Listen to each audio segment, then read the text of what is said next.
दोस्तों, एक 32 साल की खूबसूरत लड़की सूट सलवार पहनी थी और सासाराम के एक गांव में भीख मांगने के लिए जा रही थी। उसके कंधे पर एक बहुत बड़ी गठरी लटकी हुई थी। दोस्तों, उस लड़की के हाथ में ना एक कटोरा था और लड़की सोच रही थी कि किसके घर में मैं सबसे पहले भीख मांगने के लिए जाऊं जहां पर मुझे भीख मिल जाए, क्योंकि दोस्तों अक्सर उसके साथ ऐसा होता था ना कि जब भी वह किसी के दरवाजे मांगने के लिए जाती थी तो पहली बार में लोग उस घर से धक्का मारक भगा दिया करते थे और उसकी बहनी खराब हो जाया करती थी। अब दोस्तों यही सब सोचते सोचते वह लड़की एक गांव के अंदर जा रही थी और थोड़ी देर बाद एक दरवाजे पर पहुंच जाती है और बाहर खड़े होकर घर के अंदर से किसी को बुलाने लगती है, आवाज लगाने लगती है। तब तक दोस्तों घर के अंदर से एक आवाज आती है कि हाँ, कौन है, रुक जाओ, अभी मैं आ रहा हूं। तब दोस्तों लड़की कहती है कि भैया, मैं भीख मांगने के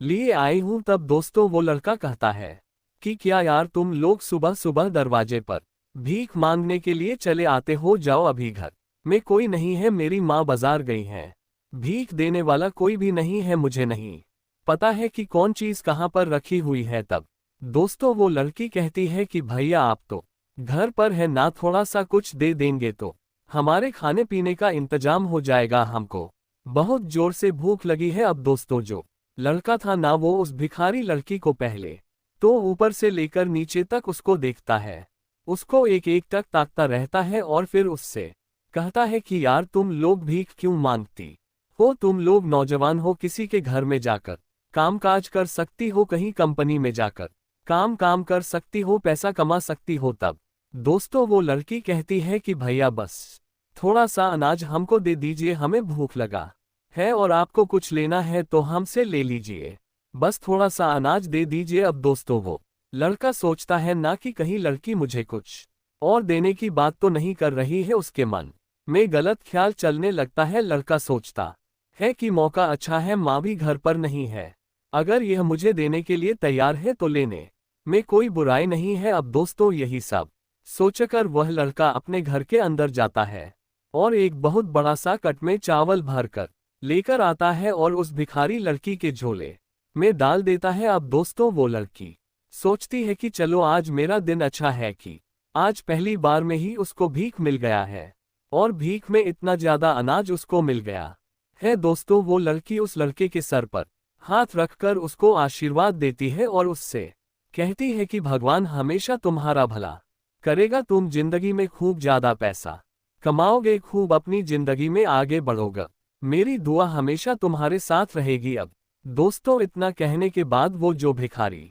लड़की थी वहां से दरवाजे से आगे की तरफ बढ़ने लगती है, लेकिन जब भिखारी लड़की वहां से जाने लगती है तो वो लड़का उसको रोक लेता है और कहता है कि ओ रुको रुको रुको रुको। दोस्तों ये बहुत ही ज्यादा मजेदार और इंटरेस्टिंग कहानी है, पूरी कहानी को जानते हैं आइए इस वीडियो के माध्यम से। लेकिन वीडियो में आगे बढ़ने से पहले वही आप लोग छोटा सा रिक्वेस्ट है कि अगर आप लोग हमारे चैनल पर पहली बार हैं तो चैनल को सब्सक्राइब कर लीजिए और वीडियो को लाइक कर दीजिए, ताकि जो मेरा हौसला है वो और भी ज्यादा बढ़ता रहे और भी ज्यादा इंटरेस्टिंग कहानियां ऐसे ही मैं आप लोगों को सुनाता रहूं। और दोस्तों वीडियो अच्छी लगती है तो प्यारा प्यारा कमेंट भी किया करिएगा, क्योंकि मैं कमेंट आप लोग का अक्सर पढ़ता रहता हूं तो मुझे बहुत मजा आता है आप लोग का कमेंट पढ़ने में। तो हमेशा इंतजार भी रहता है आप लोग का कि आप लोग कमेंट करिए तो मैं इसको पढ़ूं, ठीक है।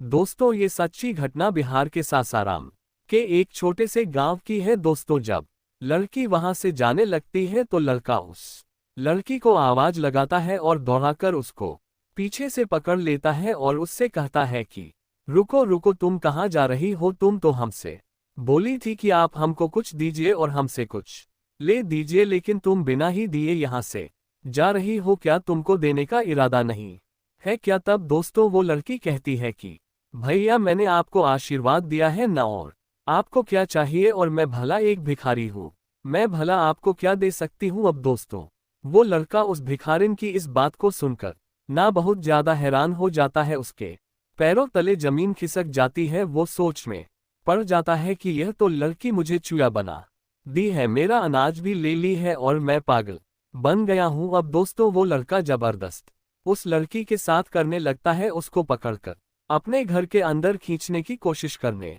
लगता है, लेकिन वो भिखारी लड़की कैसे भी अपने आप को वहां से बचाते हुए निकल जाती है और गांव की तरफ बढ़ जाती है और सोचने लगती है कि देखो आजकल के इस दुनिया में कैसे कैसे लोग पड़े हुए हैं। मैं तो उसको आशीर्वाद देने की बात कर रही थी, लेकिन वो तो मेरे जिस्म के पीछे ही पड़ गया था। अब दोस्तों यही सब सोचते सोचते वो जो लड़की है ना, वो गांव से थोड़ा सा अंदर जाती है और एक दूसरे दरवाजे पर जब पहुंचती है तो वहां पर खड़े होकर वो अंदर आवाज लगाने लगती है कि भैया घर में कोई है, दादी जी घर में कोई है तो घर के बाहर आ जाओ। इस तरीके से आवाज लगाने लगती है, लेकिन घर के अंदर से कोई आ नहीं रहा था, ना ही तो कोई आवाज दे रहा था। दोस्तों जो भिखारी लड़की थी ना, उस भिखारी लड़की का नाम नंदिता होता है और नंदिता काफी देर तक वहां पर खड़े होकर दरवाजे के सामने आवाज लगाती है। तो कुछ देर बाद एक 42 साल का आदमी उस घर से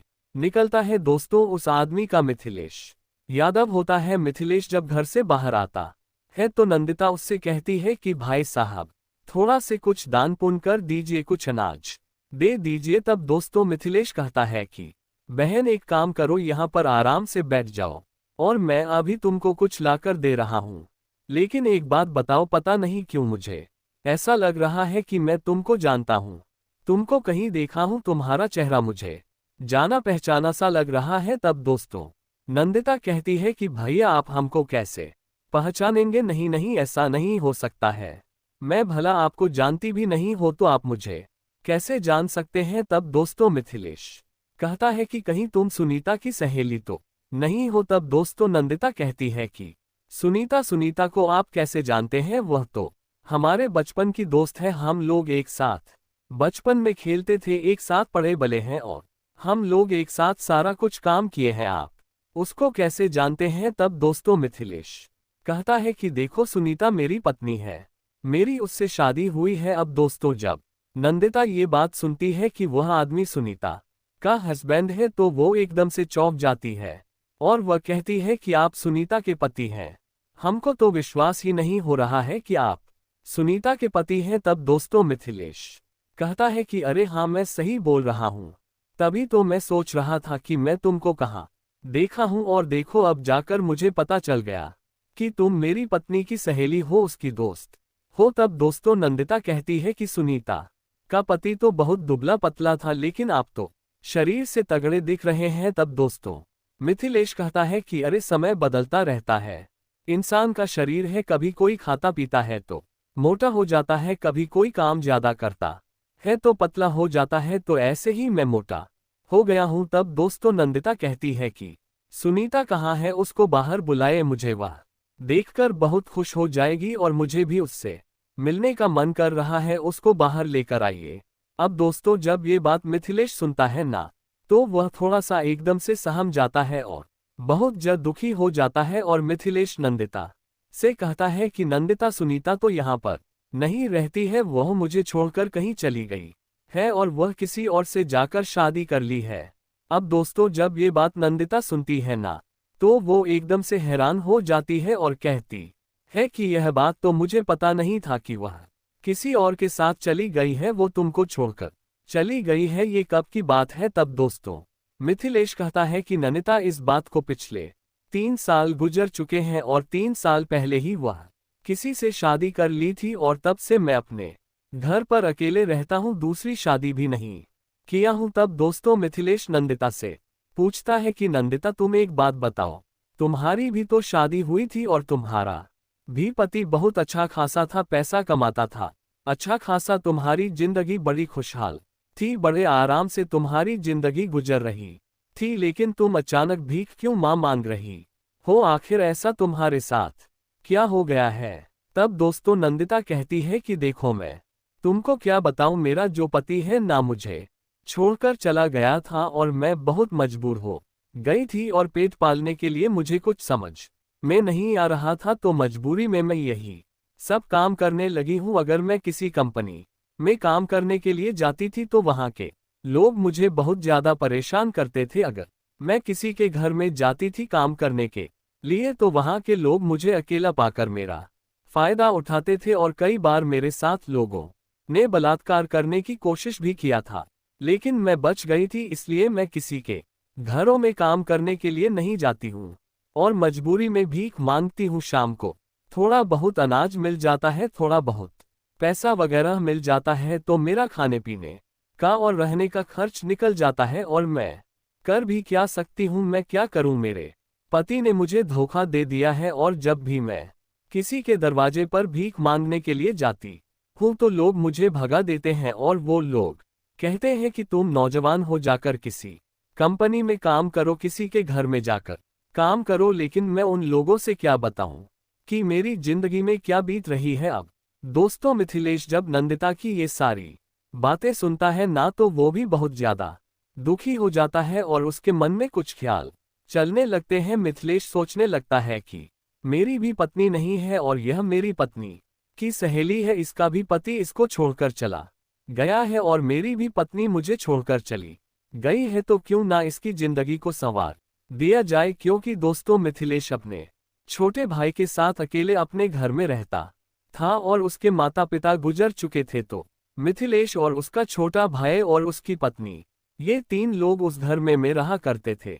लेकिन जब मिथिलेश की पत्नी उसको छोड़कर घर से भाग गई थी तो मिथिलेश अपने भाई के साथ घर पर रहता था, अकेले रहता था और मिथिलेश का छोटा भाई घर का खाना वाना बनाता था, घर का सारा काम काज करता था। अब दोस्तों, मिथिलेश सोचता है कि अगर मैं नंदिता से शादी कर लूंगा तो इसको भी एक घर मिल जाएगा और यह हमारे साथ हमारे घर में रहेगी, तो हमें भी खाना बनाने के लिए एक औरत मिल जाएगी, एक परिवार में रहने वाली औरत मिल जाएगी, तो हमारी भी जिंदगी एकदम खुशहाल हो जाएगी, कोई भी दिक्कत परेशानी नहीं होगा।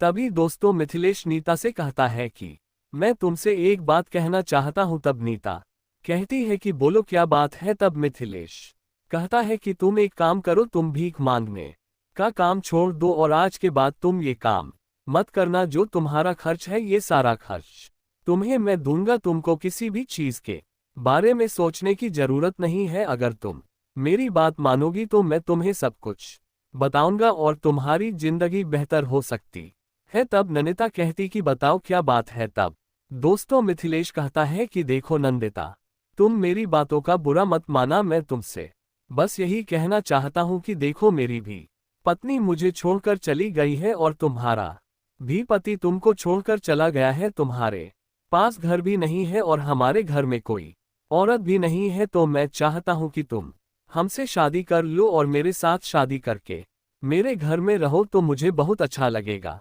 तुम्हें भी भीख मांगने से छुटकारा मिल जाएगा और हम लोग के साथ रहोगी तो हमारा पूरा परिवार खुशहाल रहेगा। अब दोस्तों, सुनीता इस बात को सुनकर पहले तो वो बहुत ज्यादा हैरान हो जाती है और फिर अपने पति के बारे में सोच सोच कर रोने लगती है, उसको कोसने लगती है। लेकिन फिर हिम्मत जुटा है और मिथिलेश से कहती है कि मिथिलेश, आपकी बात तो सही है, अगर मैं तुमसे शादी कर लूंगी तो मुझे भीख मांगने की जरूरत नहीं पड़ेगी। लेकिन एक बात बताओ, अगर तुम्हारी पत्नी घर पर आ जाएगी तो तुम मुझे घर से बाहर निकाल दोगे, मुझे छोड़ दोगे। यही सब सोचकर मुझे बहुत ज्यादा अजीब लग रहा है, मैं परेशान हो रही हूँ, इसलिए मैं तुम्हारे साथ नहीं रहना चाहती हूँ। तुम एक काम करो, मैं जिस हाल में हूँ ना, तुम मुझे इसी हाल में छोड़ दो। तब दोस्तों, मिथिलेश कहता है कि देखो नंदिता, ऐसी बात नहीं है। आजकल के जमाने में जो लड़कियां हैं ना, वो नए नए लड़कों के साथ वक्त गुजार रही हैं और मुझे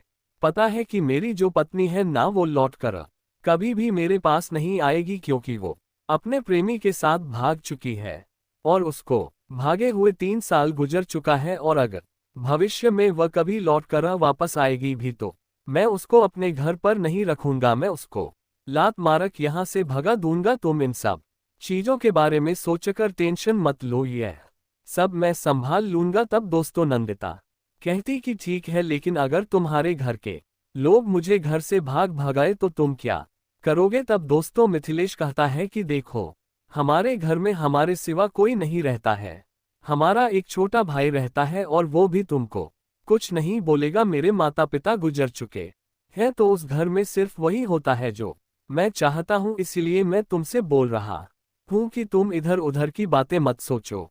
सोचना ये सब बंद करो और मुझसे चुपचाप शादी कर लो, क्योंकि मैं भी तुमको अच्छे से जानता हूं और तुम भी मुझे अच्छे से जानती हो, तो हम दोनों के लिए रिश्ता बहुत अच्छा है। इससे बेहतर हमारे लिए कुछ भी नहीं सकता है। अब दोस्तों इस तरीके से मिथिलेश नंदिता के कंधों से गठरिया को हटाता है, उसके हाथ से कटोरा लेकर साइड में फेंक दे देता है और फिर नंदिता को अपने घर के अंदर लेकर जाता है और बैठकर उससे काफी देर तक बातचीत करता है। तभी दोस्तों नंदिता देखती है कि घर में बहुत ज्यादा पत्तियां बिखरी हुई है, घर में गंदगी फैली हुई है, क्योंकि कई दिनों से उस घर में साफ सफाई नहीं हुई थी। तो नंदिता घर के अंदर जाती है, झाड़ू उठाती है और घर के चारों तरफ से झाड़ू लगाती है, उसको साफ सफाई करने लगती है। और जो मिथिलेश है ना, वो घर के ऊपर छत पर जाकर बैठ जाता है। तभी दोस्तों आधे घंटे का वक्त जब गुजरता है तो मिथिलेश का जो छोटा भाई था वो घर के अंदर आ जाता है। तो नंदिता को देखकर वो बहुत बहरान हो जाता है। वो सोचता है कि आखिर यह कौन औरत है, कहीं छोड़ू चक तो नहीं है हमारे घर में, ये कैसे आ गई है। अब दोस्तों मिथिलेश का छोटा भाई नंदिता से पूछता है कि तुम कौन हो और तुम हमारे घर में क्या कर रही हो, यहाँ झाड़ू लगाने की क्या जरूरत है। तब दोस्तों नंदिता कहती है कि पहले तो तुम ये बताओ कि तुम कौन हो और तुम हमारे घर में क्यों आ रहे हो, बिना मुझसे पूछे, बिना कुछ आवाज दिए घर के अंदर कैसे आ सकते हो। अब दोस्तों मिथिलेश का जो छोटा भाई था ना, इस बात को सुनकर वो बहुत हैरान हो जाता है, उसको गुस्सा आ जाता है और वो कहता है कि तुम मेरे घर में आकर मुझे ही समझा रही हो। दोस्तों मिथिलेश का छोटा भाई है ना, नदिया का हाथ पकड़ता है और पकड़कर घस सते हुए घर से बाहर निकाल देता है। तब तक मिथिलेश छत से खड़ा था, छत से बाहर वो देखता है तो वो अपने भाई को देख लेता है कि वो उसको बाहर निकाल रहा है। तो वो कहता है कि अरे भाई भाई रुक जाओ, उसको छोड़ दो, उसकी कोई गलती नहीं है। अब दोस्तों इस तरीके से मिथिलेश छत से नीचे आता है और फिर अपने भाई को अपनी पूरी कहानी के बताता है कि देखो ये तुम्हारी भाभी की सहेली है, इनके भी पति इनको छोड़कर चले गए थे और ये भीख मांग रही थी, भीख मांगते हुए हमारे गांव में आई थी। तो मैं इनको पहचान गया था और मैं इनसे बोला हूं कि हमारी भी पत्नी नहीं है, मुझे छोड़कर भाग गई है और आप हमसे शादी कर लीजिए। तो ये भी राजी हो गई हैं और मुझे भी कोई ऐतराज नहीं था, तो इसीलिए ये आज के बाद से हमारे घर पर रहेंगी, ये तुम्हारी भाभी है। अब दोस्तों मिसले का छोटा भाई जब ये बात सुनता है कि वो उसकी भाभी है तो उसको पहले तो विश्वास नहीं हो रहा था, क्योंकि अचानक वो 1-1.5 घंटे पहले घर से बाहर गया था और 1-1.5 घंटे बाद जब घर पर आया तो उसे पता लगा कि उसके घर पर भाभी आ गई है, और वो भी पहली वाली भाभी नहीं, नई भाभी आ गई है। तो उसको थोड़ा सा अजीब लग रहा था और यही सब सोचकर मिथिलेश का छोटा भाई थोड़ा बहुत परेशान भी हो रहा था। लेकिन दोस्तों काफी देर मिथिलेश का छोटा भाई जब सोचता विचार होता है, सब कुछ समझता है, तब फिर से मिथिलेश के पास जाता है और कहता है कि भैया अगर आप इनके साथ अच्छे से रहना चाहते हैं तो आप लोग एक मंदिर में जाकर शादी कर लीजिए, नहीं तो हमारे गांव के लोग बहुत उल्टा सीधा बोलेंगे, हमारी बदनामी होगी और गांव के लोग तरह तरह की बातें करेंगे। तो दोस्तों मिथिलेश भी सोचता है कि बात तो सही है, क्योंकि हमारे गांव में बहुत इज्जत है और हम ही लोग इस तरीके का काम करेंगे तो गांव के लोग हमें इज्जत नहीं देंगे, फालतू का इज्जत क्यों बिगाड़ना। अब दोस्तों यही सब सोचकर मिथिलेश अपने प्रधान जी को अपने घर पर बुलाता है और पूरी घटना के बारे में उनको बताता है। तो प्रधान जी को भी कोई ऐतराज नहीं होता है और प्रधान जी पूरे गांव वालों की सहमति से मिथिलेश और नंदिता की शादी उसी गांव के मंदिर में करवा देते हैं। और फिर दोस्तों ये सभी लोग मिथिलेश और नंदिता हंसी खुशी अपने घर में रहने लगते हैं। तो दोस्तों ये थी आज की एक छोटी सी प्यारी सी कहानी, आपको कैसी लगी हमें कमेंट बॉक्स में जरूर बताइएगा। वीडियो पसंद आया तो वीडियो को लाइक, चैनल सब्सक्राइब जरूर करिएगा। आप सभी लोग का बहुत बहुत धन्यवाद।